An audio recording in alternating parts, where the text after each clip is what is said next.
सच्चित आनंद रूप मंगलमय सब दुख हरण हरे हर ब्रह्म स्वरूप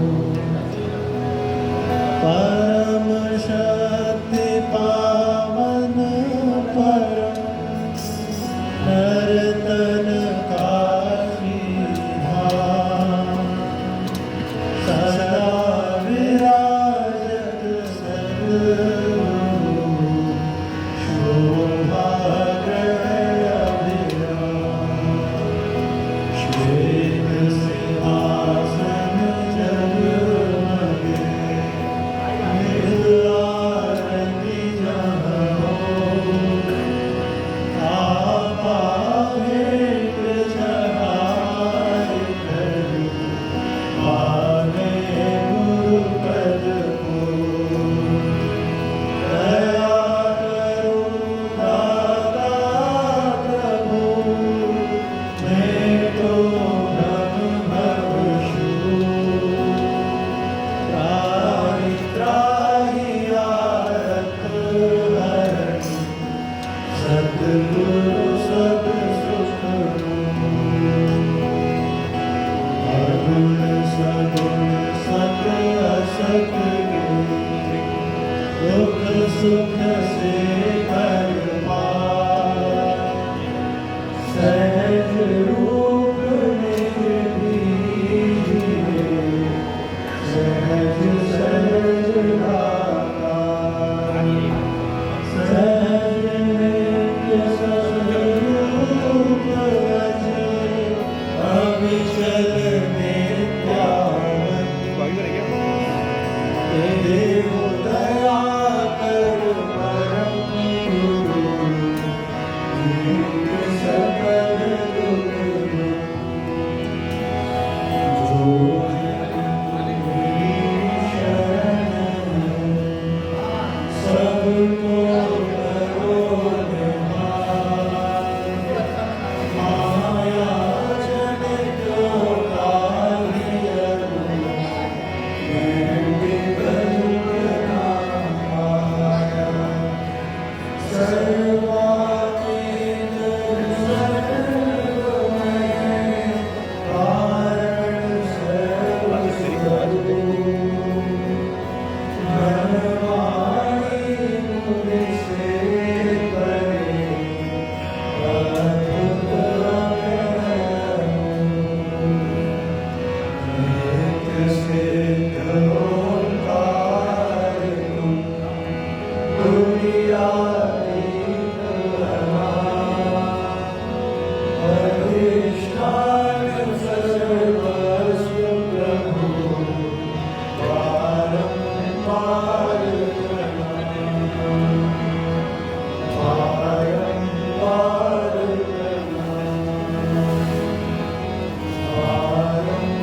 पलंग पर बैठे सतगुरु आए, पलंग पर बैठे सतगुरु आए, आरती अद्भुत लीन सजाए, आरती अद्भुत लीन सजाए, द्वार सब घर में गए खुलाए, द्वार सब घर के गए खुलाए, यह तुरंत चढ़ी मुनगाए, तुरंत चढ़ी मुनगाए, दयाल की राधा स्वामी आए, दयाल सखी राधा स्वामी आए, पड़े मैं उनके चरणन गाए, पड़ी मैं उनके चरणन गाए, प्रेम और प्रीत लगी अधिकाए, प्रेम और प्रीत लगी अधिकाए, नहीं सुध तन मन गई मोरा, नहीं सुध तन मन गई मोरा, गुरु चरण मेरा मेरे आए, गुरु चरण मेरा मेरे आए, भाव मेरे सोते की गया, भाव मेरे सोते की गया, भाव मेरे सोते की गया।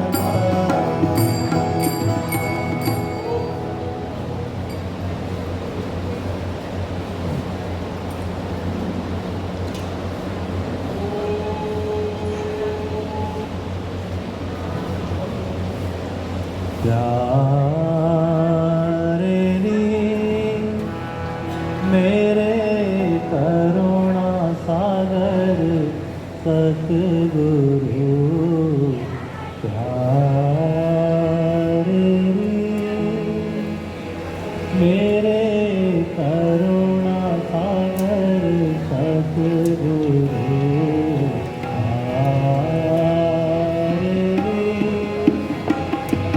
प्राणों के प्यारे आँखों के तारे प्राणवनारे, प्राणों के प्यारे आँखों के तारे प्राणवनारे, मेरे प्रीतम प्यारे, मेरे करुणा सागर सतगुरु,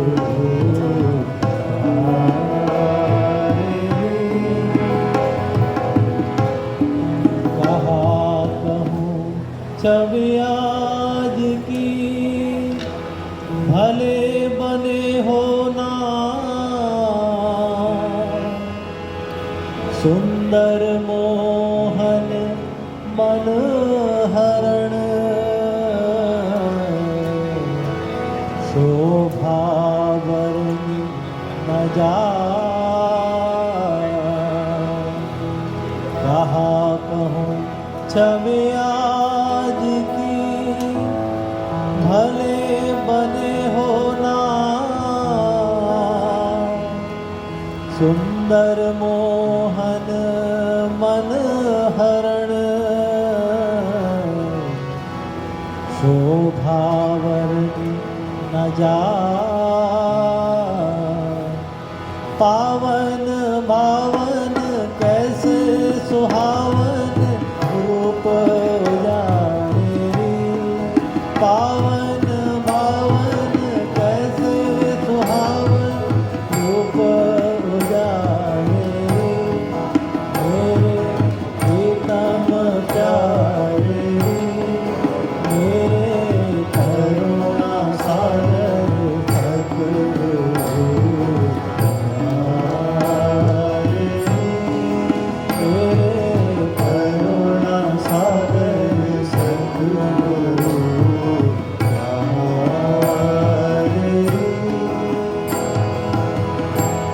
कोमल तन कोमल हृदय बोलत बचन रसार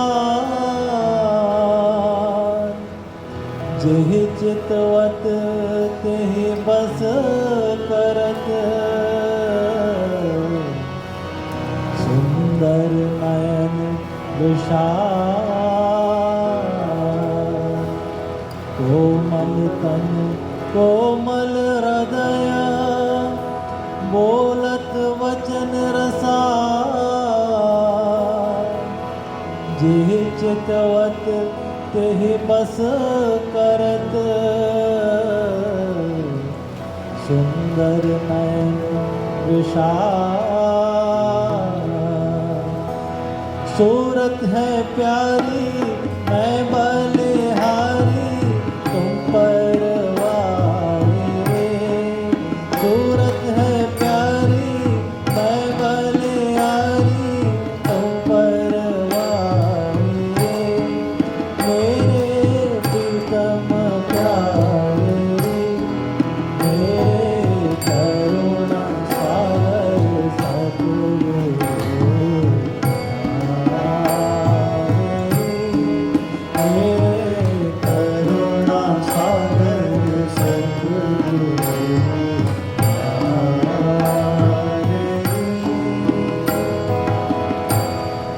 सत्य सिंधु शोभा सदन रूप रास गुण खान रोम रोम पर वारिये शंख शंख शशिभान सत्य सिंधु शोभा सदन रूप रास गुण खान रोम रोम पर वारिये शंख शंख शशिभान सूरत है प्यारी मैं बलिहारी तुम परवारी रे सूरत है प्यारी मैं बलिहारी तुम परवारी रे मेरे प्रीतम प्यारे रे मेरे करुणा सागर सतगुरु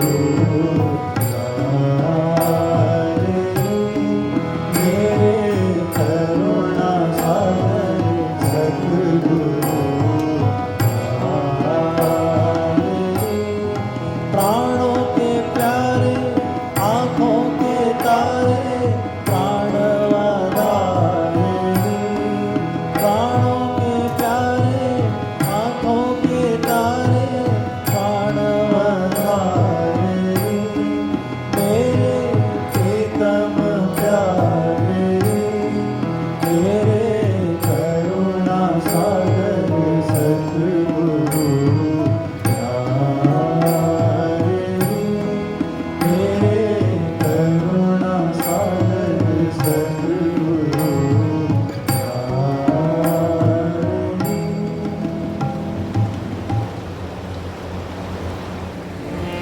कृष्ण मुरारी जी आँख बसे मन भावे कृष्ण मुरारी जी आँख बसे मन भावे बांके बिहारी जी आँख बसे मन भावे कृष्ण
बसे मन भावे।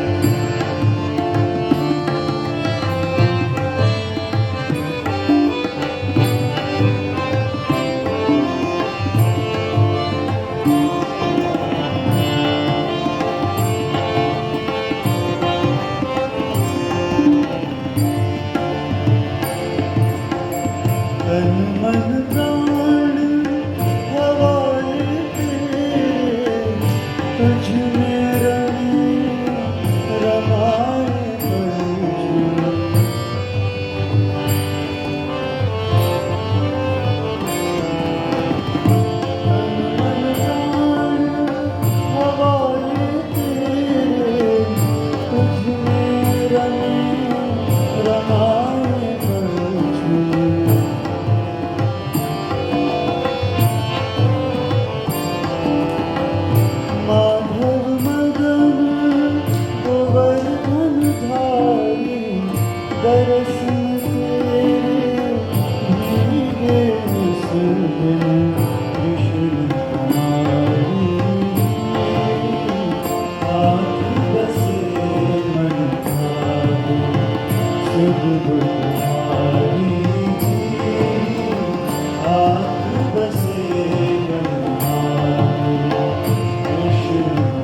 गुरुर्ब्रह्मा गुरुर्विष्णु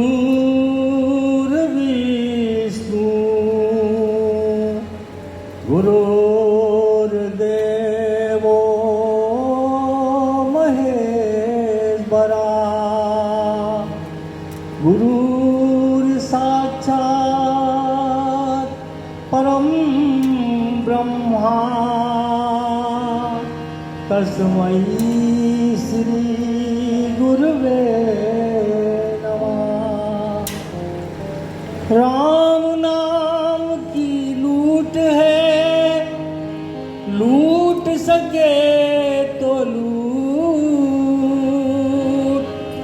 अंतकाल पछताएगा प्राण जाएंगे छूट। सियावर रामचंद्र की जय, गुरु महाराज की जय। तो हर पल तुम्हारी याद आती रहे गुरुवर, आती रहे। हर पल तुम्हारी याद आती रहे हो गुरुवर, आती रहे। हर पल तुम्हारी याद आती रहे गुरुवर, आती रहे।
जगी है, श्री राम मिलन की आशा जगी है। जिम्मा पे ये नाम गुनगुनाती रहे, हर पल तुम्हारी याद आती रहे हो गुरुवर, आती रहे। हर पल तुम्हारी याद आती रहे हो गुरुवर, आती रहे।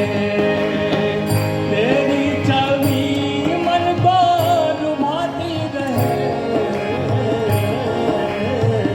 हर पल तुम्हारी याद आती रहे हो गुरुवर, आती रहे। हर पल तुम्हारी याद आती रहे हो गुरुवर, आती रहे।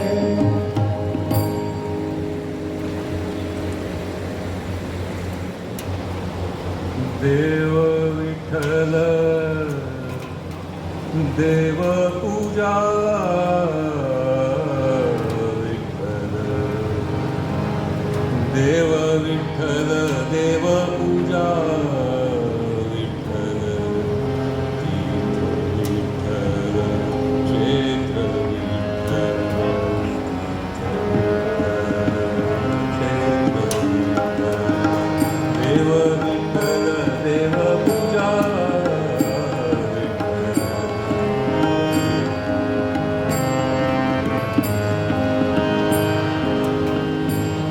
माता विठ्ठल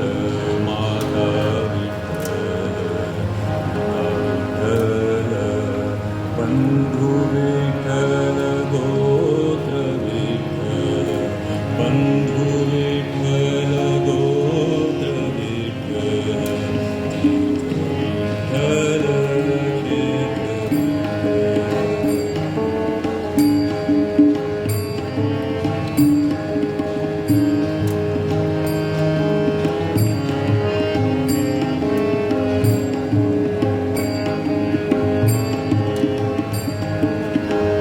गुरु विठ्ठल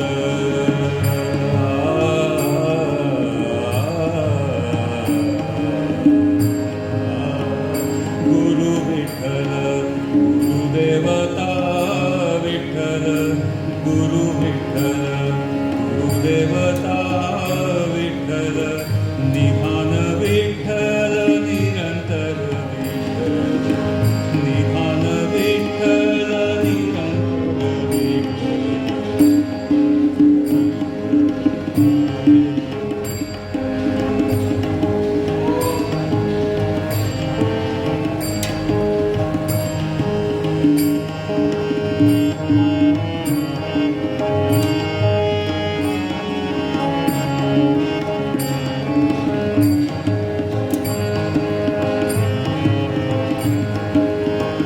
नामांगणे माझ विठ्ठल सापडला नामांगणे माझ नामांगणे माझ नामांगणे माझ विठ्ठल सापडला म्हणून कळी काळा पाड नाही म्हणून कळी काळा पाड नाही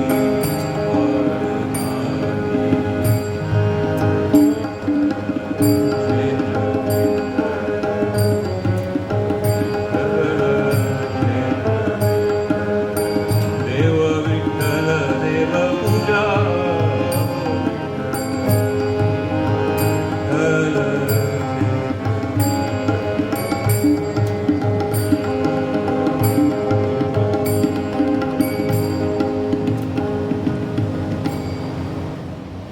या सिद्ध महायोग साधन की गुरु परंपरा में जो महापुरुष हुए हैं काशी में स्वामी शंकर पुरुषोत्तम तीर्थ जी महाराज और जो जगत गुरु शंकराचार्य जगन्नाथपुरी गोवर्धन पीठ के उस समय के जो थे स्वामी भारती कृष्ण तीर्थ जी महाराज उनके उत्तराधिकारी भी हैं।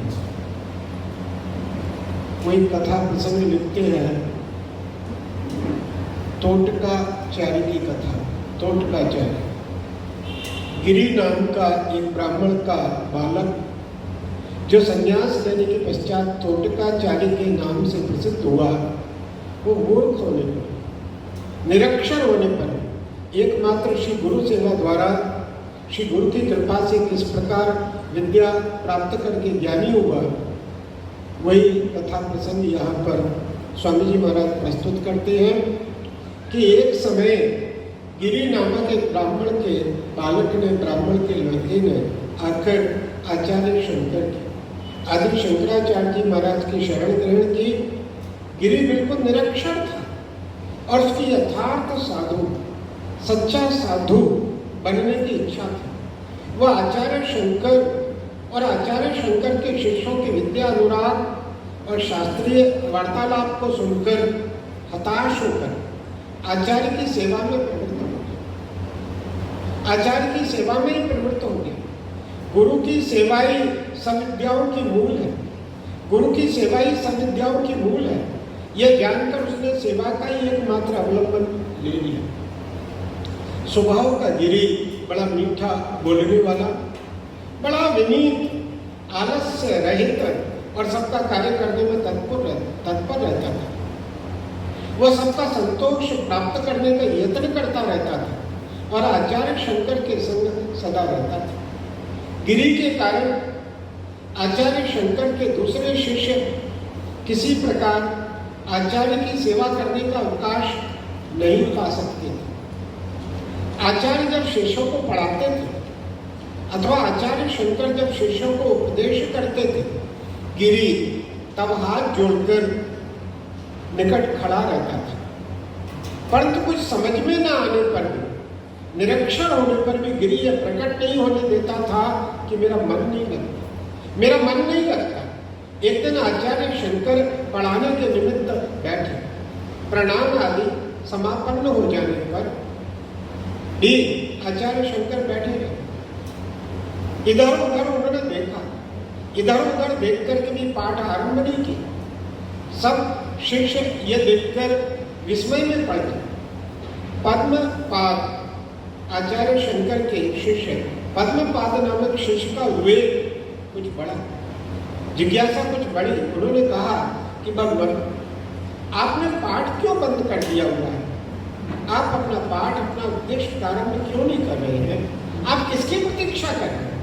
आचार्य शंकर ने कहा कि क्या तुम सब लोग आ गए हो? यहाँ गिरि तो दिखाई नहीं पड़ता, उसे भी आने, उसे भी आने। इसी प्रकार और भी समय बीत गया, गिरि आया नहीं। अंत में एक शिष्य ने कहा कि भगवान, गिरि नदी पर आपके वस्त्र धो रहा है। कुछ भी हो, आचार्य शंकर की इच्छानुसार सभी गिरि के लिए प्रतीक्षा करने लगा। पद्मपाद ने सोचा कि गुरुदेव गिरि के लिए क्यों प्रतीक्षा करें, गिरि के लिए क्यों प्रतीक्षा करें? गिरि तो सर्वथा निरक्षर, कुछ भी तो नहीं समझ सकता। आचार्य गिरि के लिए क्यों प्रतीक्षा करें? वह तो सर्वथा निरक्षर, कुछ भी तो नहीं समझ सकता। पद्मपाद का उद्वेग इतनी देर में विस्मय में बदल गया। उन्होंने बड़े कौतूहल से निवेदन किया कि भगवान, गिरि तो बिल्कुल निरक्षर है, गिरि तो बिल्कुल निरक्षर है, क्या वह आपका उपदेश समझने में समर्थ होगा? आचार्य शंकर ने पद्मपाद की बात सुनकर कुछ मुस्कुरा कर कहा, अच्छा, उसे आने दो, ना समझे ना सही, परंतु गिरि बड़ी श्रद्धा से सब सुनता है। गिरि बड़ी श्रद्धा से सब सुनता है। उस समय गिरि का भाग्य उदय हुआ। उसकी गुरु भक्ति ने गिरि को सब विद्याओं का अधिकारी बना दिया। उस समय गिरि का भाग्य उदय हुआ। गिरि की गुरु भक्ति ने उसे सब विद्याओं का अधिकारी बना दिया। ग्रहण करने और धारण करने का सामर्थ्य और श्रद्धा, ग्रहण करने और धारण करने का सामर्थ्य और श्रद्धा ही अधिकारी बनाती है। उपदेश ग्रहण करने का सामर्थ्य जिनको नहीं और गुरु में और गुरु के उपदेश पर श्रद्धा जिनको नहीं, वे कभी उपदेश के अधिकारी नहीं। गुरु में और गुरु के उपदेश पर श्रद्धा जिनको नहीं और वे कभी उपदेश के अधिकारी नहीं होते। ग्रहण करने का अधिकारी भी दो प्रकार का होता है। एक लौकिक और दूसरा शास्त्रीय, जो शास्त्र का विधान है। बुद्धि और संस्कृत भाषा का ज्ञान होना, ये विद्या ग्रहण करने के लिए, अक्षर ज्ञान होना, ये विद्या ग्रहण करने के लिए लौकिक अधिकार है। परंतु शास्त्रानुसार संस्कार न होने तक विद्या प्राप्ति के लिए शास्त्रीय अधिकार होता नहीं। यज्ञोपवीत संस्कार आदि। गिरी को केवल बुद्धि और संस्कृत भाषा के ज्ञान का अभाव होने से विद्या ग्रहण करने का लौकिक सामर्थ्य नहीं था, किंतु उपनयन आदि संस्कार होने से वैदिक उपदेश ग्रहण करने में शास्त्रीय अधिकार गिरी को था।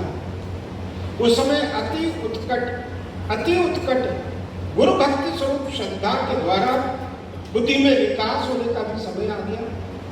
श्रद्धा द्वारा गिरी में लौकिक सामर्थ्य भी उत्पन्न हो गया। गिरी को एक क्षण में ही ये सब हो गया। आचार्य शंकर ने गुरु भक्ति का महात्म्य दिखाने के लिए शिष्यों की बुद्धिमत्ता और विद्याभिमान को दूर करने के लिए और ऐसे अबोध मनुष्य की भी उपेक्षा नहीं करना चाहिए। ऐसे अबोध मनुष्य की भी उपेक्षा नहीं करना चाहिए। इन सब बातों को बताने के लिए मन ही मन गिरी को सब विद्या प्राप्ति का आशीर्वाद दिया। आचार्य शंकर ने गुरु भक्ति का महत्व दिखाने के लिए अपने शिष्यों की बुद्धिमत्ता और विद्याभिमान को दूर करने के लिए और ऐसे अबोध मनुष्य की भी उपेक्षा नहीं करनी चाहिए, इन सब बातों को बताने के लिए मन ही मन गिरी को सब विद्या प्राप्ति का आशीर्वाद दिया। आशीर्वाद देने वाले के बल पर ही अभीष्ट की सिद्धि होती है। आशीर्वाद देने वाले के बल पर ही अभीष्ट की सिद्धि होती है और आशीर्वाद ग्रहण करने वाले के बल पर भी यह उद्देश्य सिद्ध होता है, पूर्ण होता है। यहाँ पर दोनों ही योग थे, सुतरां फल यह हुआ कि अनादिकाल का हृदयांधकार दूर हो गया। अनादिकाल का अंधकार एकदम दीपक के प्रज्वलित होते ही नष्ट हो जाता। अनादिकाल का अंधकार एकदम दीपक के प्रज्वलित होते ही नष्ट हो जाता। यहाँ पर भी वैसा ही हुआ। गिरी गुरु कृपा से ब्रह्म विद्या का अधिकारी बन गया। गिरी की हृदय कंदरा में ब्रह्म विद्या का प्रकाश जगमगाने लगा।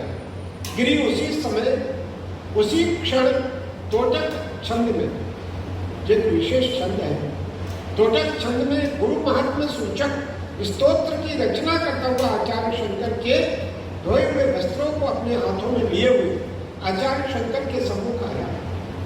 सब गिरी के मुख से ऐसा अपूर्व स्तोत्र सुनकर चमत्कृत हो गए, आश्चर्य में पड़े। जो सर्वथा निरक्षर है उसके मुख से ऐसा अपूर्व स्तोत्र, जो मनुष्य कभी संस्कृत का वाक्य उच्चारण तक नहीं कर सकता था, उसके मुख से ऐसा स्तोत्र, इससे अधिक आश्चर्य का विषय क्या होगा। देखते ही देखते गिरी ने आकर आचार्य के चरणों में साष्टांग प्रणाम किया। शिष्यगण सब खड़े होकर हाथ जोड़कर आचार्य शंकर की स्तुति करने लगे कि भगवान हमारे ऊपर भी प्रसन्न हो गए। किसी ने कहा कि हे गुरु, हमारे प्रति भी गिरी के सदृश कृपा करें। आपने जैसे गिरी पर कृपा की है वैसे हमारे ऊपर भी कृपा करें। किसी ने कहा कि भगवान आपकी कृपा के बल से गिरी आज कृतार्थ हो गए। आपके सिवाय हमारी और कोई गति नहीं है। कोई तो भगवान शंकराचार्य के चरण कमलों पर मस्तक रखकर इसी प्रकार प्रार्थना करने। आचार्य शंकर ने स्नेह और आशीर्वाद सबको देकर कहा कि शिष्यगण, तुम भी गिरी के सदृश, गिरी के समान श्रद्धा संपन्न बनो। श्रद्धा से ही एकाग्रता होती है। श्रद्धा से ही एकाग्रता होती है। श्रद्धा से ही मन की चंचलता नष्ट होती है और उसी से चित्त शुद्ध होता है। एकाग्र मन होने पर जिस विषय का भी ध्यान करोगे उसी विषय का विशेष ज्ञान उदय। एकाग्र मन होने पर जिस विषय का भी ध्यान करोगे उसी विषय का विशेष ज्ञान उदय। विस्मृति, संशय, अथवा भ्रम फिर नहीं रहेगा। हे शिष्यगण, श्रद्धा ही सब विद्याओं का मूल है। एकमात्र श्रद्धा ही पूर्ण मात्रा में होने पर फिर कोई न्यूनता नहीं रहती, फिर कोई कमी नहीं रहती। श्रद्धा ही सब विद्याओं का मूल है। एकमात्र श्रद्धा ही पूर्ण मात्रा में होने पर फिर कोई न्यूनता नहीं रहती। जिन साधन चतुष्टय के होने पर मनुष्य वेदांत का अधिकारी बनता है, उनमें से कुछ भी फिर बाकी नहीं रहता। श्रवण, मनन, निधिध्यासन इत्यादि जिन साधन चतुष्टय के होने पर मनुष्य वेदांत का अधिकारी बनता है, उनमें से फिर कुछ भी बाकी नहीं रहता, शेष नहीं रहता। और ऐसा कहकर आचार्य शंकर ने गिरी के मस्तक को स्पर्श करके आशीर्वाद दिया और पास में बैठने को कहा। पास में बैठने को कहा। फिर गिरी के पास बैठ जाने पर आचार्य ने उस पर दया की दृष्टि से देखते हुए कहा कि गिरी, तुम अपनी असीम गुरु भक्ति के बल से आज सब विद्याओं के आधार बन गए, ग्रहणकर्ता बन गए। तुम्हारी गुरु भक्ति जगत में आदर्श बनी। गिरी ने मस्तक झुकाकर आचार्य का आशीर्वाद ग्रहण किया। पद्मपाद, सुरेश्वर, हस्तामल इत्यादि आचार्य शंकर के शिष्यों ने गिरी को प्रणाम किया और अन्य शिष्यों के ने गिरी की पद धूलि ली, चरण धूलि ली। गिरी का पहले जैसा भाव नहीं रहा। गिरी के मुख पर आज एक अपूर्व आनंद की हंसी थी। ब्रह्म सत्यम जगन मिथ्या, उस हंसी में फूटा निकलता था। सभी कहने लगे कि धन्य गिरी, तुम्हारी गुरु भक्ति, और आज हम धन्य हैं कि ऐसे आचार्य और ऐसे गुरु भक्त बंधु हमको मिले। सब दर्शक और श्रृंगेरी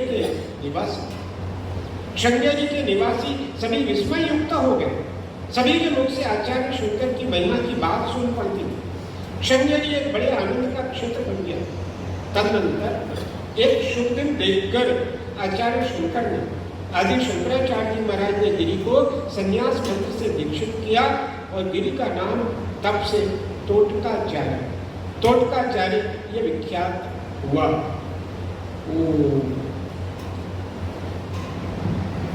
तुम करुणा के सागर हो, मेरी राह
सद्गुरुदेव के चरणों में प्रणाम करते हुए सभी साधक बंधुमाता,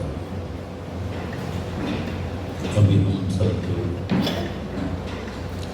भजन और शब्दों का आनंद ले रहे थे। अग्रवाल साहब ने एक तो प्रासंगिक कथा जो सुनाई परम भक्त टोटकाचार्य महाराज की, केवल उस कथा में ही सब कुछ आ गया कि निरक्षर होने के बावजूद भी वो गुरु कृपा के पात्र बन गए। और पात्रता का कारण था सरलता, सहजता, श्रद्धा, समर्पण और विश्वास। भौतिक ज्ञान नहीं था, पुस्तकी ज्ञान नहीं था, कुछ नहीं था, केवल उसके अंदर जो था ये सब होने के कारण ही वो उन विद्वान साधकों से भी ज़्यादा पात्रता रखते थे और उस कारण से उनके ऊपर सद्गुरु की कृपा प्रकट हुई। हमारे अंदर सारा ज्ञान होते हुए भी हम अगर अपने को निमित्त समझें, अपने को ज्ञाता नहीं समझें, ज्ञानी ना समझें, अपने को सिर्फ उसके आगे एक बालक समझें, तो निश्चित तौर पर उसकी कृपा के हम भी पात्र हो जाते हैं। गुरु हमारे हिंदुस्तान में क्या विश्व में कहीं ना कहीं सद्गुरु कृपा से कोई ना कोई हमेशा अवतरित होते रहे हैं और वो कल्याण का मार्ग प्रशस्त करते रहे हैं। जहाँ जिसके संस्कार रहे हैं, जिसका योग रहा है, वहाँ उसको वो मिल जाते हैं और मिलते उसको जिसके अंदर जिज्ञासा है। तीव्र जिज्ञासा की आवश्यकता हर क्षेत्र में होती है। चाहे हम दुनिया में कुछ कामयाबी हासिल करना चाहें तो भी हमारी लगन होना चाहिए और लक्ष्य के प्रति समर्पण होना चाहिए, तभी हम उस लक्ष्य को प्राप्त कर पाते हैं। और इसमें तो पूरी तरह समर्पण और श्रद्धा के ऊपर सब कुछ आधारित है। एक छोटा सा किस्सा याद आता है, छोटे छोटे किस्से ऐसे याद हो गए थे कि भगवान कृष्ण, सबको पता है माखन चोर तो थे ही थे, चोरी करते रहते थे माखन की, तो सब लोग बड़े परेशान थे।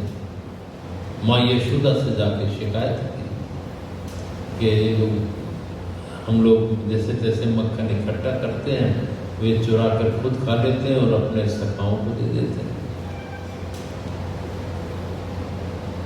बार बार जब शिकायत हुई तो माँ यशोदा ने सोचा इसको कुछ न कुछ सजा मिलना चाहिए ताकि सबको लगे कि हाँ सजा दी है। तो माँ यशोदा ने एक रस्सी ली और उनको एक पेड़ से बांधने की कोशिश की,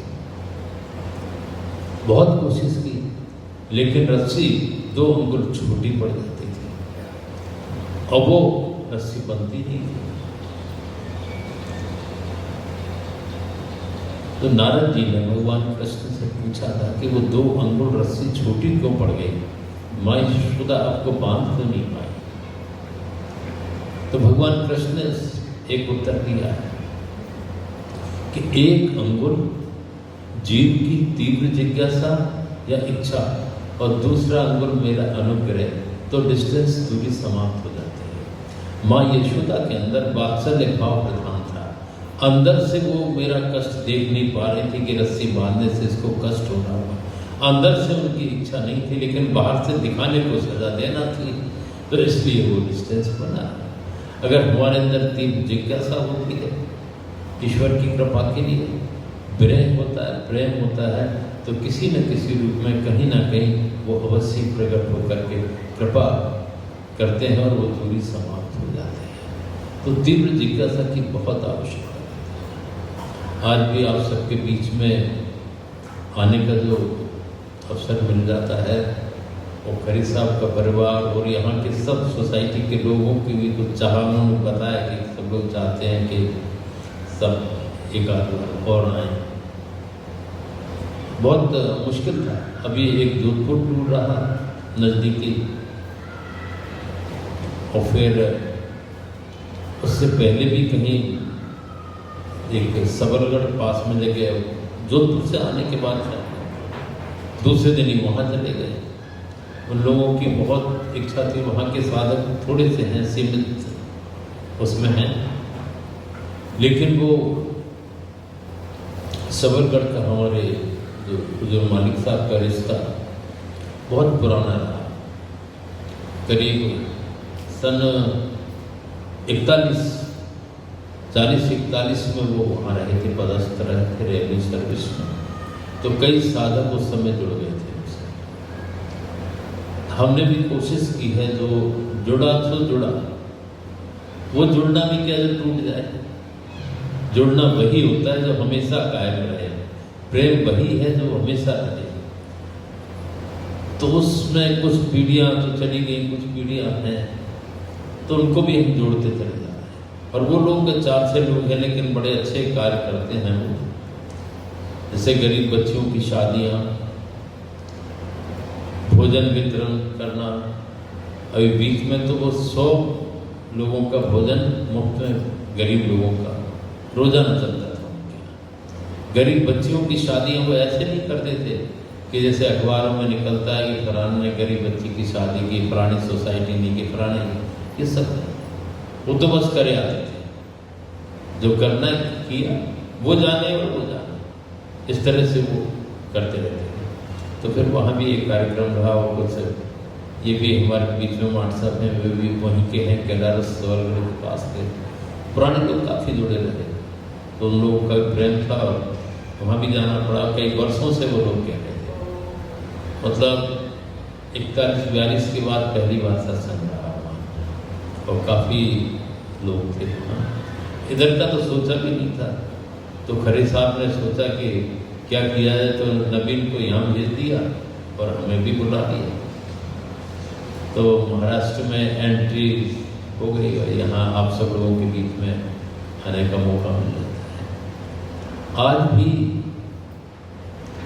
क्योंकि जैसा स्वामी रामकृष्ण परमहंस जी या और भी महापुरुष हुए हैं, रमन महर्षि जी, स्वामी रामकृष्ण परमहंस जी ने कहा है कि अगर किसी को गुरु की खोज है तो वो अगर उससे प्रार्थना करे और प्रार्थना करते करते सो जाता है, सच्ची जिज्ञासा उसके अंदर है, तो मैं उस स्वरूप का दर्शन करा दूंगा कि इससे जाकर के संपर्क कर लें, यही तुम्हारे लौकिक जगत में गुरु है। ये वादा उन्होंने किया। अब महापुरुषों के जो वादे होते हैं वो कहीं ना कहीं सही निकलते हैं और वो निभाते हैं। क्योंकि शरीर की तो एक आयु है, शरीर से वो चेतन तत्व निकलना है, शरीर यहीं पड़ा है जाना, लेकिन वो जो निकलता है वो उस गुरु तत्व में विलीन हो जाता है। तो वो तो हमेशा नित्य है, शाश्वत। जाने के बाद भी उनके कार्य और बढ़ जाते हैं और कृपा और ज़्यादा होने लगती है। लेकिन वर्तमान में भी आवश्यकता रहती है, क्योंकि समक्ष कुछ ना कोई हो, कोई प्रश्न हो, कुछ उत्तर हो, कुछ पूछना हो, तो उसके लिए ज़रूरत पड़ जाती है। तो उसके लिए उनकी व्यवस्था ये रहती है कि कहीं ना कहीं कोई ना कोई मार्गदर्शक उनको मिल जाते हैं। क्योंकि वक्त गुरु जब लग ना मिले ही अनुरागी का कार्य न सके। वक्त गुरु के बिना अनुरागी का काम पूरा नहीं हो पाता, अधूरा रहता है। कहीं ना कहीं कोई शंका, कहीं ना कोई भ्रम, कई तरह की बातें मन में बनी रहती हैं और वो अधूरापन सा महसूस होता है। पर सच्चे मिल जाए और सच्ची जिज्ञासा होगी तो सच्चे मिलेंगे। आज भी कहीं कमी नहीं है, ईश्वरी सत्ता है, ईश्वर का कार्य है। और आज हम सब लोग भी यहाँ एकत्रित हुए उसी की कृपा से हैं, उसी का कार्य है। और उसी का कार्य सोच करके हमने सोचा कि खरे साहब का आग्रह है और यहाँ भी सब लोग तो एक बार और वो आते हैं, तो कैसे अभी भी आने में थोड़ी देर के लिए, मतलब कुछ घंटों के लिए हम अहमदाबाद भी गए। नडियाद में एक अपने साधक पुराने रहे हैं, तो वो अस्वस्थ थे, तो हम उनको देखने चले गए। तो ग्वालियर से डायरेक्ट फ्लाइट थी नहीं अहमदाबाद की, तो फिर बॉम्बे से एयरपोर्ट से दूसरी फ्लाइट लेकर वहाँ पहुँचे। वहाँ उनसे मिल कर के और फिर आप सबके अहमदाबाद से पूना की फ्लाइट ली। तो ये सारी व्यवस्थाएं, अब ये जो विज्ञान का चमत्कार है कि वायु मार्ग खुल गया, थल मार्ग खुल गया और जल मार्ग भी है, सारे मार्ग हैं और सबका सब उपयोग करते हैं। बिजनेस व्यवसाय जो है वायु मार्ग का अपने तरह से उपयोग करता है कि कम समय में ज़्यादा बिजनेस हो जाए, और जो अध्यात्म की तरफ जुड़े होते हैं वो सोचते हैं कम समय में ज़्यादा लोगों को आध्यात्मिक लाभ मिले और उनको सत्संग का लाभ मिल सके, ताकि जो वास्तविक लक्ष्य है तो वो तो यही है। तो जिसकी जैसी भावना होती है वो वैसे वैसे काम करते रहते हैं। और ईश्वर की लीला भी वही है, जाकी रही भावना जैसी प्रभु मूर्त देखी दिल तैसी। जैसी जिसकी भावना रही है उस तरह से उसके कार्य होते हैं। शक्ति वही कार्य है, चाहे उसको बहिर्मुखता में उपयोग करें चाहे अंतर्मुखी उपयोग करें। जब अंतर्मुखी होकर के करते हैं तो उसके जो गूढ़ रहस्य वो प्रकट होते हैं और हम उस तरफ उसके रास्ते पे चलते हैं जहाँ वास्तविकता में जाना चाहिए। जब बाहरमुखी रूप में करते हैं तो हमें जो अपना लक्ष्य हमने सोच रखा होता उसकी प्राप्ति शुरू हो जाती है। अब प्रारब्ध के संस्कारों के कारण ये सारा कुछ निर्धारित रहता है। अगर वर्तमान में कहीं कोई बिजनेस है, नौकरी है, क्योंकि सभी इंजीनियर नहीं होते, सब डॉक्टर्स नहीं होते, सब आर्मी ऑफिसर्स नहीं होते, या सोशल एक्टिविटीज सबकी नहीं होती। ये सारी व्यवस्थाएं पूर्व से निर्धारित हैं और प्रारब्ध के कारण हमें उपलब्ध होती है। लेकिन होती जब भी है और उसी तरह की लगन हमारे अंदर पैदा हो जाती है। हमारा जो क्षेत्र है तो उस तरह के वो संस्कार रहे होंगे, और ये जो आध्यात्म का जो क्षेत्र है वो संस्कार तो सबके अंदर मौजूद है। फर्क इतना है कि उसके ऊपर हमारे आवरण आ जाते हैं। हम जितना दुनिया में चलते हैं तो दुनिया के आवरण आकर के वो चीज़ दबी हुई, लेकिन कभी ना कभी हमको रास्ता वही पकड़ना पड़ता है, वो काम उसी से होता है। ईश्वरी सत्ता के बिना, उसकी कृपा के किसी भी कार्य में सफलता मिलना असंभव सा प्रतीत होता है कि सफलता बिना आशीर्वाद, बिना उसकी कृपा के प्राप्त होता है। और जहाँ आजकल देखते हैं कई जगह बड़ी विचित्रताएं हैं, वो कहता है कि मेरी कृपा से हुआ, वो कहता है मेरी कृपा से, मैं ऐसा नहीं करता तो उसका ऐसा काम नहीं होता, वैसा काम नहीं होता।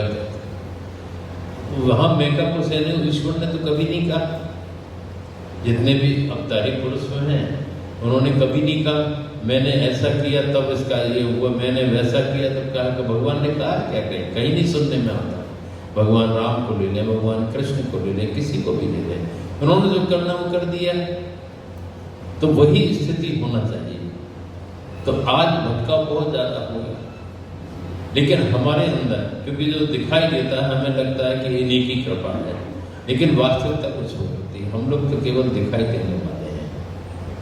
करत करावत आप हैं पलटू पलटू शुभ, करते वही हैं। पलटू साहब ने 2 लाइन कही हैं कि करते वही हैं, लेकिन पलटू दास जी पर बड़ी महात्मा हो गए और पलटू दास जी का नाम होता है क्योंकि उनको मालूम है कि वास्तविकता क्या है, करने वाला वो है और हम नाम उसको दिखाई हम दे रहे हैं। प्रत्यक्ष में जो हम देखेंगे वही तो कहेंगे।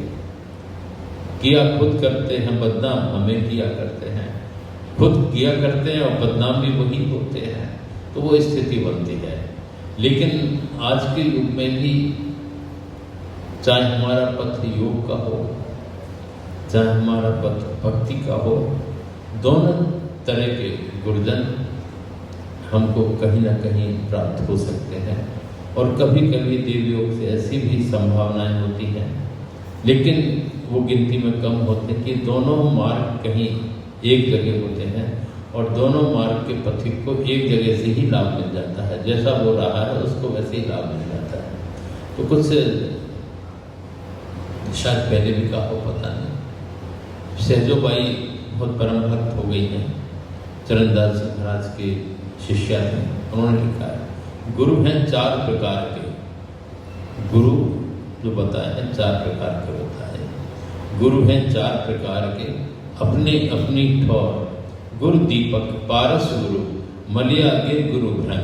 4 प्रकार के गुरुओं का वर्णन है। दीपक यानी कि तेल और बत्ती वाला अगर दिया है तो हम जलते हुए दीपक के पास ले जाएंगे तुरंत प्रज्वलित हो जाएगा। अगर तेल और बत्ती नहीं है, दीपक के पास कितना भी ले जाएं, कितनी भी नजदीकी हो, तो भी वो रूखा का रूखा रहेगा, उसके अंदर प्रकाश नहीं आएगा, वो प्रज्वलित नहीं होगा। गुरु तो दीपक मिल गए, पर हमारी पात्रता नहीं है, हमारा मन चित्त स्थिर नहीं है, श्रद्धा विश्वास में भी भ्रम है, उतार चढ़ाव है, तो वहाँ उसका लाभ नहीं मिल पाता। दीपक गुरु मिलने के बाद ये तत्क्षण परिवर्तन करते हैं। उसी तरह से पारस है, पारस के पास अगर स्पर्श हो जाए तो लोहा सोना हो जाता है, लेकिन पारस और लोहे के बीच में एक घिना पर्दा आ जाए, बारीक कपड़ा भी आ जाए, स्पर्श नहीं हो पाएगा, तो पारस अपनी जगह है, वो लोहे का लोहा रहेगा, वो गोल्ड नहीं हो पाएगा, सोना नहीं हो पाएगा, क्योंकि स्पर्श नहीं हो पाएगा। पारस गुरु तो मिल जाए, लेकिन हमारे अपने कर्म, हमारी अपनी प्रवृत्ति उसमें बाधक आ जाती है और हमारे अंदर परिवर्तन नहीं हो पाता है। वही कारण है, कई लोग कहते हैं बहुत सत्संग करते हैं, ये करते हैं, वो करते हैं, लेकिन प्रवृत्ति तो बदली नहीं, वो तो वहीं के वहीं है। उसका कारण है कि उनकी अपनी भावनाएं, अपनी श्रद्धा, अपना विश्वास, उसमें कमी है। तो कहा गुरु तो अपनी जगह है, पारस अपनी जगह है, दीपक अपनी जगह। ये योगी गुरु है दोनों।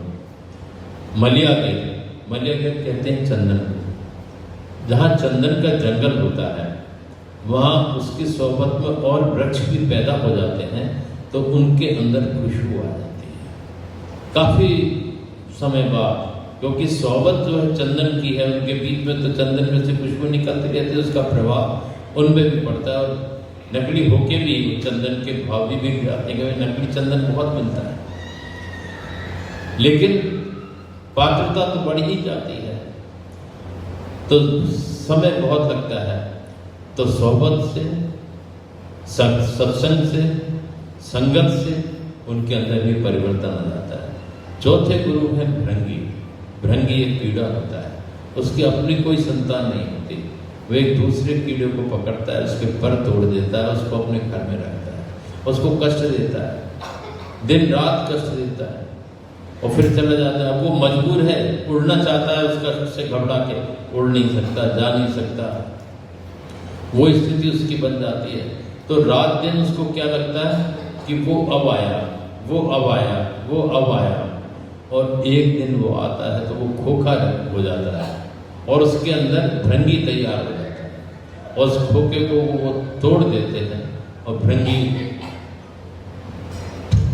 बनकर वो भृंगी उसके साथ, भृंगी के साथ उड़ जाता है, अपने समान कर देते हैं। फिर कहा है सहजोबाई जी ने, चरण दास समर्थ गुरु। ये तो चार तरह के गुरु हैं, योगी और भक्ति। चरण दास समर्थ गुरु, चारों अंग तेहमाए। चरणदास जी महाराज के अंदर चारों गुरुओं का प्रभाव है, चारों अंग उनके अंदर है, भक्ति भी और योग भी है। चरणदास समर्थ गुरु, चारों अंग तेहमाए, और जैसे को तैसा करें, रीता छाड़े ना। कोई कैसा भी उनके पास पहुंच जाए, कुछ ना कुछ तो वो ले ही लेगा, कुछ ना कुछ तो उसको मिलेगा। ऐसे हमारे चरणदास जी महाराज हैं, सहजोबाई ने। तो हमें कहीं ना कहीं जो सच्चे सदगुरु गुरुजन होते हैं, वो कभी उनका कोई लालच या वो ये सब कुछ नहीं होता। एक बार अमेरिका में थे हम लोग, तो एक वहाँ जर्मन लेडी आई थी सत्संग में,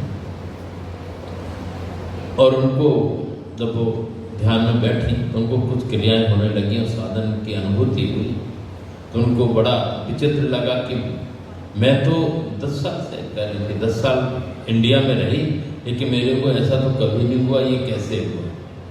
तो हम लोगों ने पूछा कि आप इंडिया में 10 साल कैसे रुक सके। तो वीज़ा की एक समय अवधि थी, खत्म हो जाता है। तो बड़ा अजीब जवाब था उनका। और मोटरसाइकिल का लाइसेंस भी, सब कुछ मोटरसाइकिल से पूरे इंडिया में घूमते थे।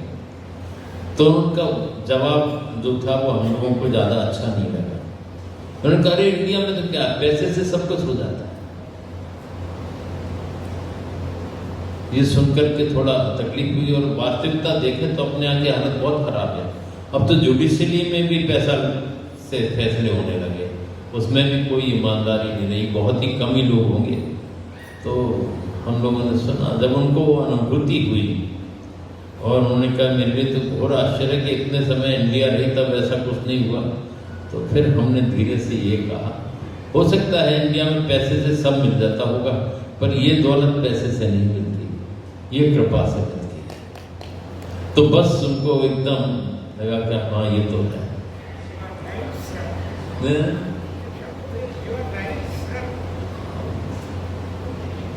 तो जैसे कि कहा है, कहता हूँ कह जात हूँ बजा बजा के ढोल, हम भी कह के चले जाएंगे अभी।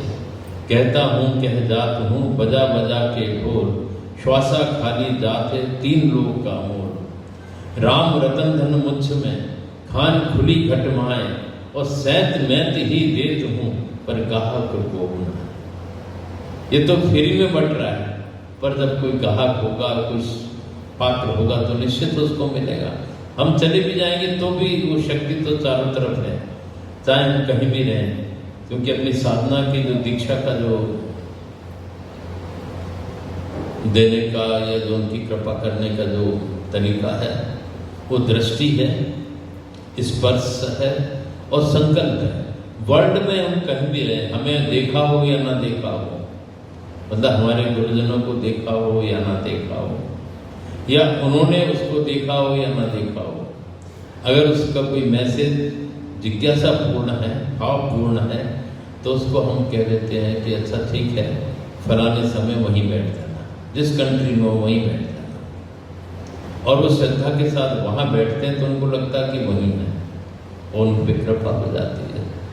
तो वो संकल्प से, क्योंकि वो तो हर जगह ऐसी कोई जगह है ही नहीं, ये तो हमारे लिए है दूरी और भेद वो सब कुछ, कि अमेरिका इतनी दूर या इंग्लैंड इतनी दूर, जर्मनी इतनी दूर, ये सब चीज़ें। लेकिन वहाँ तो तत्क्षण लाभ मिलता है कि वहीं से उनको कृपा करना है, वो तो सर्वत्र है। तो हम लोग तो चले जाएंगे, लेकिन फिर भी अगर कोई जिज्ञासु होंगे, साधक होंगे और बैठेंगे और उस चाहेंगे कि उसकी कृपा हो, तो निश्चित तौर पर यहाँ भी महसूस हो सकती है। हमारा आना जाना और चीज़ का शब्दों में वर्णन करना बड़ा कठिन होता है। जो प्रैक्टिकल है वो प्रैक्टिकल है, वो तो अनुभव साथ है, वो अनुभव से ही उसको समझा जा सकता है, जाना जा सकता है। तो निरंतर उसकी कृपा हर साधक के साथ जुड़ी हुई है, हर मतलब कहा जाए कोई बंधन है नहीं, सबके साथ जुड़ी हुई है, पर उसको ग्रहण करने वाला होना चाहिए, उसको समझ की भी उसमें जरूरत नहीं, पुकार की जरूरत है, प्रेम और प्रेम की जरूरत है। तो जहाँ भी होगे वहाँ वो है, और उसकी कृपा का अनुभव सहज में हो सकता है।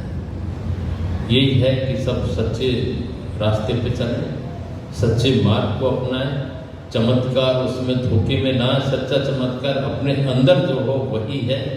शांति अगर है तो बाहर नहीं है, अंदर है, उसका अनुभव करें और उस तरफ लग करके अपना जीवन सार्थक करें। जो समय हमें मिला है बहुत कीमती है।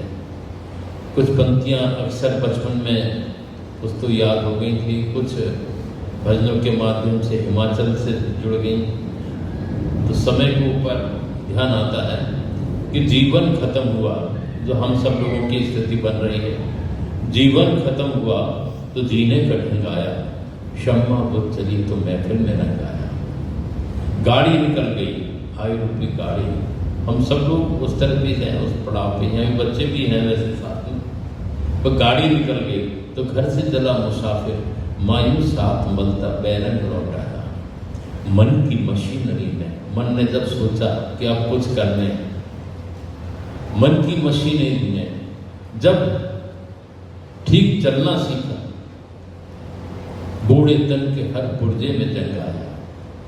तब तक ये नाड़ियां शिथिल हो गई, मजबूर हो गया शरीर, और इन नाड़ियों के द्वारा ही वो रास्ता तय होता है। उसको हम उपयोग गलत करते रहे, दुनिया में करते रहे, मोह में करते रहे, उस तरह लगे रहे। अब जब सोचा तब तक बहुत समय निकल गया था। बूढ़े तन के हर पुर्जे में जंग आया, और फुर्सत के वक्त में ना सुमिरन को वक्त मांगा, उस वक्त मांगा जब वक्त तंग आया। फिर भी हम चेत जाएं और लगे तो भी हमारा काम बन जाता है, अंतिम क्षणों तक काम बना देते हैं वो।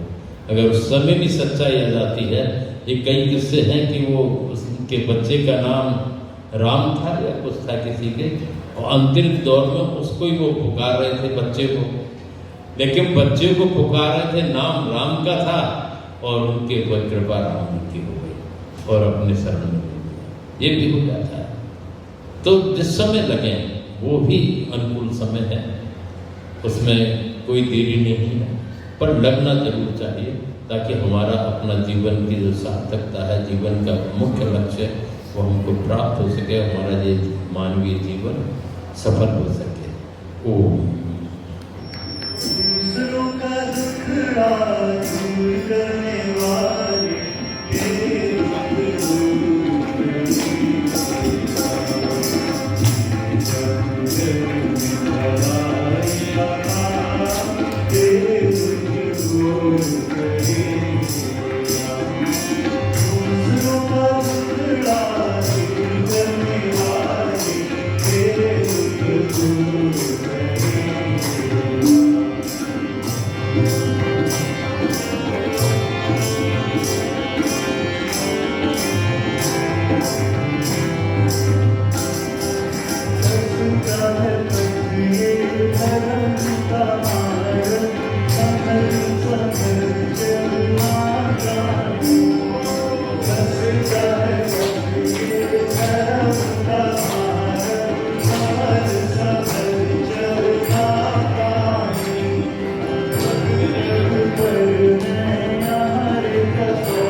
किया